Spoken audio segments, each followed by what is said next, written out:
Welcome to the Tikit demo series. In today's presentation, we're going to highlight this feature in Tikit, which we call multi-department. This is going to be a two-part series. The first part is going to be multi-department from the agent perspective, and the second part is going to be multi-department from the end user perspective. So in today's presentation for part one, we're going to have two personas that we're going to be working through. On the left-hand side, we're going to have Adele. She's my end user, and she's going to be asking for stuff from the business. And on the right-hand side here, we have Diego. He is my agent, and he'll be receiving requests from the business.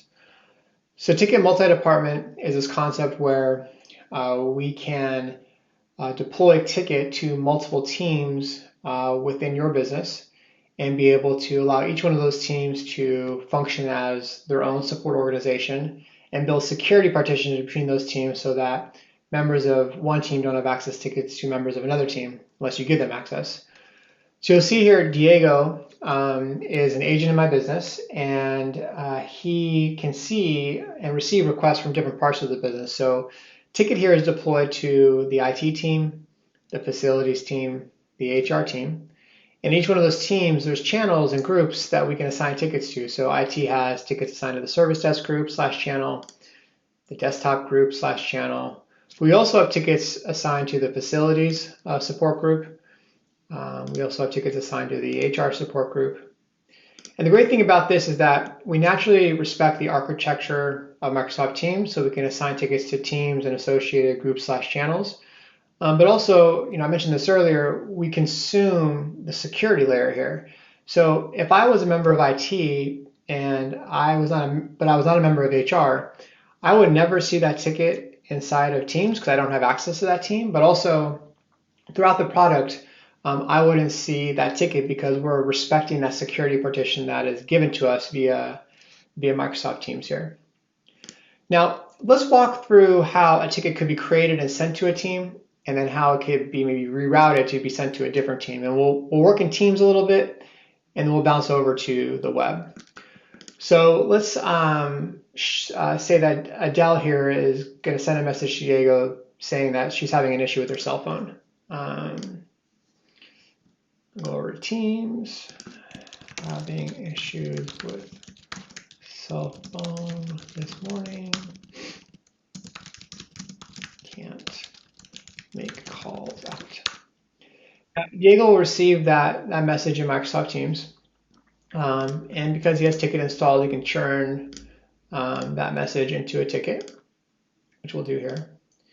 And in all of the intake processes and creation ticket processes in the product, we expose the option to set the properties of the ticket, but also to send this ticket to a team. So you see Diego has the opportunity at this point to send it to IT, which is default, or HR, or change management, or facilities, things of that nature here.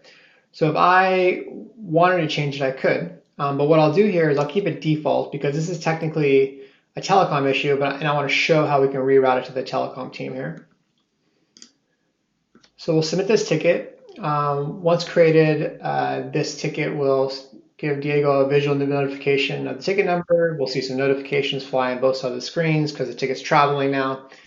But we'll also be able to see that this ticket was dropped into the IT team and specifically into my default group, which is the service desk group here. Now, this is a cell phone issue, as I mentioned earlier. So we accidentally created this and dropped this into the IT service desk team. And what I want to show here is how to move it to the telecom team so the right department can get this. Now, you can do this within Microsoft Teams by clicking on Modify here and sending this over to the telecom team. Very easy to do. You can also specify the telecom support channel if you like. But I also want to show how you would do this in the web. So you can see this multi-department concept float through the entire experience of our product here. So I'll bounce over to the Tikit agent portal. And what we'll see here is that ticket we just created, ticket 1527. And right out the gate, you'll see here that on this ticket list, we are exposing the concept of team. So we're consuming more tickets deployed. And we're letting the agent know where this ticket is assigned. Now, Again, to reiterate, if I wasn't a member of the HR team, I would never see, in this example, ticket 1523 because I don't have access to HR tickets. We respect that security boundary. But let's go over to ticket 1527. Let's reassign it to the telecom team. So here's ticket 1527. And I want to move this over to the telecom team because it was accidentally sent to IT. So I will change this to telecom here and send it to the telecom support group here. And I'll go ahead and click save here. And this will move the ticket to that team. So you'll see here, the team's been updated here to telecom support. But also in Microsoft Teams, what we're going to do is we're going to rip that ticket out of the channel that it was in, and we're going to move it over to the telecom team support channel. So you'll see here that ticket 1527 has been removed, and it's now been dropped into the telecom support channel. They're made aware of that, and they can go ahead and work on it as they see fit. So again, to recap, what we're doing is highlighting the ticket multi-department experience from an agent perspective. How the architecture works, how we respect the ability to deploy a ticket to multiple teams and the security partitions around those teams. When creating tickets, how to send tickets to a specific team and even reassign to different teams as movement happens across the business. In part 2, we're going to focus on the end user side, so go check that out. And again, thank you for watching today's presentation. And if you have any questions, please email team@tikit.ai.